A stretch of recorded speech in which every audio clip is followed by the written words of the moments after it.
Afternoon and welcome to the restoration video diaries on the 13th of April 2014, and you can see the top half of the side wall and the rear half of the shed on both sides is stripped, and you can quite clearly see shed 2 right in the centre, right through the centre even.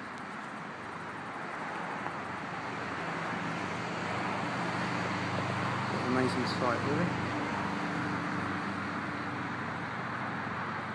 Yeah, we're working on those girders, just preparing them, cleaning them, painting them if need, well, painting them.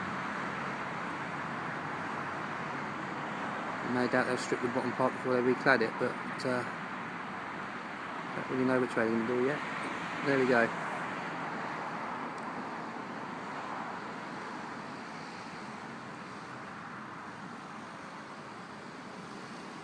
Right, time for my tea.